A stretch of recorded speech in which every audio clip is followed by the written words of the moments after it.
Què has fet durant aquests dies de confinament per mantenir-te en forma?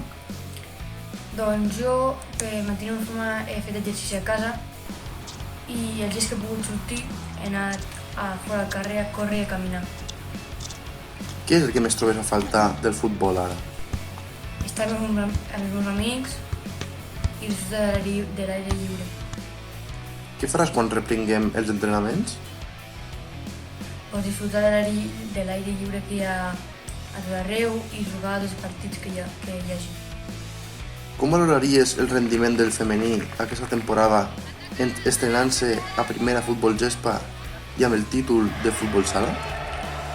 Molt bona perquè m'ha agradat molt l'equip que teníem i hem fet uns bons partits